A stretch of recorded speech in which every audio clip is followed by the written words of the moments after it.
Commentaire de saint Thomas d'Aquin sur l'évangile de Jean, chapitre 1er, le témoignage de Jean-Baptiste, suite. Fixant son regard sur Jésus qui passait. En rapportant le mode du témoignage, il se réalise par la vue, l'évangéliste en montre la certitude. À ce sujet, il faut savoir que tous les prophètes ont rendu témoignage au Christ, comme le dit saint Pierre. Tous les prophètes rendent de lui ce témoignage, que tout homme qui croit en lui reçoit par son nom la rémission de ses péchés. Actes chapitre 10, verset 43. Et de même les apôtres parcourant le monde, citation, « Vous serez mes témoins à Jérusalem, dans toute la Judée et la Samarie, et jusqu'aux extrémités de la terre. » Actes chapitre 1, verset 8. Cependant, leur témoignage ne s'appuie pas sur la vue du Christ, et il ne se réalise pas en sa présence, mais en son absence. En effet, les prophètes ont témoigné de lui comme de celui qui devait venir, et les apôtres comme de celui qui était déjà venu.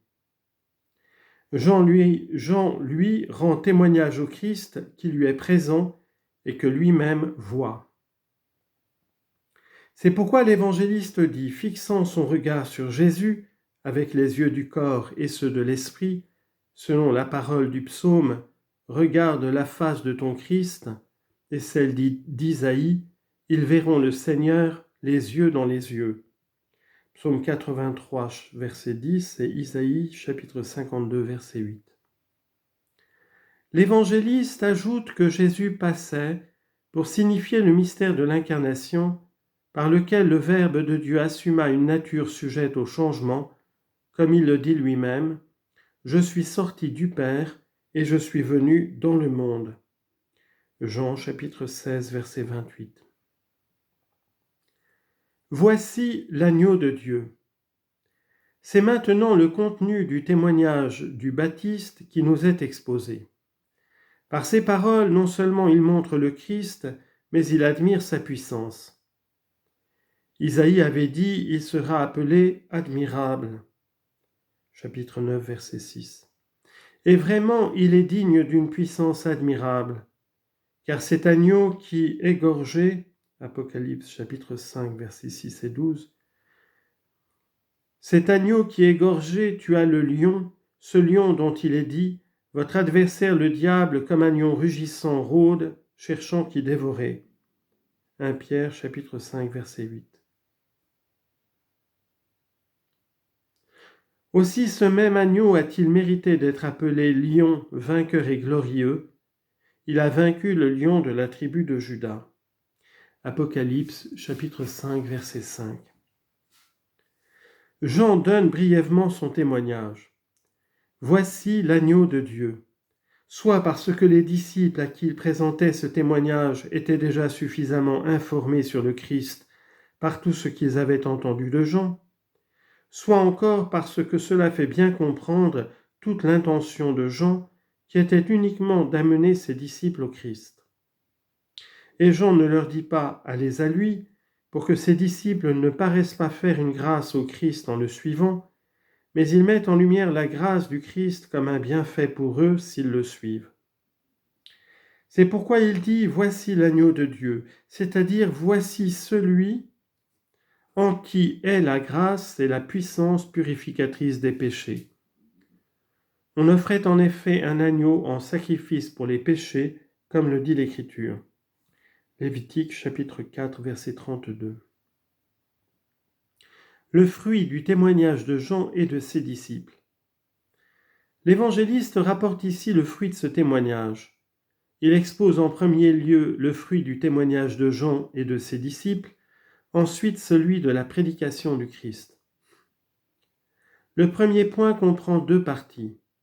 Dans la première, l'évangéliste expose le fruit du témoignage de Jean, dans la seconde, celui de la prédication d'un de ses disciples. Les deux disciples l'entendirent parler ainsi et ils suivirent Jésus. Jésus se retourna, les vit qui le suivaient et leur dit « Que cherchez-vous » Ils lui répondirent « Rabbi », ce qui signifie « Maître, où demeures-tu » Venez et voyez, leur dit-il. Ils vinrent donc et virent où il demeurait, et ils demeurèrent auprès de lui ce jour-là. C'était environ la 10e heure. Au sujet du fruit provenant du témoignage de Jean, l'évangéliste indique d'abord sa formation première, puis son achèvement par le Christ. L'évangéliste dit d'abord: les 2 disciples qui étaient avec Jean l'entendirent qui disait: Voici l'agneau de Dieu, et ils suivirent Jésus, littéralement, ils s'en allèrent avec lui. À ce sujet, on peut faire, selon saint Jean Chrysostome, 4 remarques. Voici la première. Jean parle, le Christ se tait, et c'est à la parole de Jean que ses disciples se rassemblent autour du Christ. Cela correspond à un mystère. Le Christ est en effet l'époux de l'Église. Jean, l'ami de l'époux, est son paranymphe. Le rôle du paranymphe, en grec paranympios, est de remettre l'épouse à l'époux et avec les paroles voulues de livrer la dot. Il revient à l'époux de se taire, comme par réserve, mais une fois qu'il a reçu l'épouse, de disposer d'elle comme il le veut. Ainsi Jean remet au Christ les disciples qui lui sont fiancés par la foi.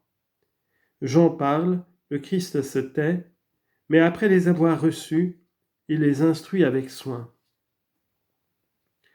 La seconde remarque est celle-ci. Lorsque Jean soulignait la dignité du Christ en disant « Il existait avant moi, et moi je ne suis pas digne de délier la courroie de sa sandale », personne ne s'est converti. Mais quand il a parlé des abaissements du Christ et du mystère de l'incarnation, alors ses disciples ont suivi Jésus.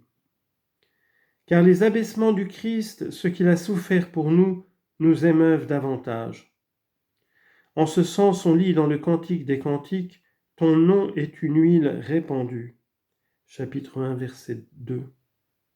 Il s'agit de la miséricorde avec laquelle il a procuré le salut des hommes. Aussi l'Écriture ajoute-t-elle aussitôt « Les jeunes filles t'aiment ». La troisième remarque de saint Jean Chrysostome est la suivante. La parole de la prédication est comme une semence qui tombe en diverses terres. Dans l'une, elle fructifie, dans l'autre, non. Ainsi, lorsque Jean prêche, il ne convertit pas au Christ tous ses disciples, mais 2 seulement, ceux qui étaient bien disposés. La jalousie, au contraire, anime les autres contre le Christ. Aussi soulève-t-il à son endroit une accusation. « Pourquoi, tandis que les pharisiens et nous jeûnons souvent, tes disciples ne jeûnent-ils pas » Matthieu chapitre 9, verset 14. Dernière remarque, ayant entendu son témoignage, les disciples de Jean ne se permirent pas de parler sur le champ à Jésus, mais pleins à la fois d'ardeur et de retenue, ils cherchèrent à s'entretenir avec lui, en particulier dans un endroit retiré. Il y a en effet pour toute chose un temps et un jugement. Coëlette, chapitre 8, verset 6. Jésus se retourna, les vit qui le suivaient et leur dit « Que cherchez-vous » L'évangéliste expose maintenant l'achèvement du fruit par le Christ. Le Christ en effet consomme l'œuvre commencée par Jean, car la loi n'a amené personne à la perfection. Hébreux chapitre 7, verset 19. Pour ce faire, le Christ accomplit 2 choses. Il sonde d'abord les disciples en les interrogeant et en écoutant leurs réponses, puis il les instruit. L'évangéliste dit donc, Jésus se retourna, les vit qui le suivaient et leur dit, « Que cherchez-vous » Au sens littéral, il faut entendre que le Christ marchait devant eux et que ces 2 disciples qui le suivaient ne pouvaient pas voir son visage. Aussi le Christ, pour leur donner confiance, se tourne-t-il vers eux. Entendons par là que, à tous ceux qui commencent à le suivre avec un cœur pur, le Christ donne la confiance ou l'espérance en sa miséricorde. La sagesse prévient ceux qui la désirent. Chapitre 6, verset 14 du livre de la sagesse. Jésus se tourne vers nous pour que nous le voyions, mais ce sera dans la vision bienheureuse quand il nous montrera sa face selon le psaume montre-nous ta face et nous serons sauvés. Psaume 79, verset 4. En effet, aussi longtemps que nous sommes en ce monde, nous le voyons de dos, car nous ne parvenons à sa connaissance que par ses effets. C'est pourquoi Dieu dit à Moïse, « Tu me verras de dos ». Exode chapitre 33, verset 23. Jésus se tourne encore vers nous pour nous dispenser le secours de sa miséricorde. Ce que demandait le psalmiste, « Reviens Seigneur, jusque à quand détourneras-tu ton visage ?» Psaume 89, verset 13. Car tant que le Christ n'a pas dispensé la richesse de sa compassion, il semble se détourner de nous. Jésus s'est donc retourné vers les disciples de Jean qui le suivaient pour leur montrer son visage et répandre en eux sa grâce. Cependant, il les sonde, en particulier sur leur intention, car ceux qui suivent le Christ n'ont pas tous la même intention. Certains le suivent pour des biens temporels, d'autres pour des biens spirituels. Aussi le Seigneur les interroge-t-il pour connaître leur intention. « Que cherchez-vous » dit-il, non certes pour l'apprendre, mais pour qu'ils manifestent la droiture de leur intention et que par là ils se les rendent plus proches et montrent qu'ils sont dignes de l'entendre.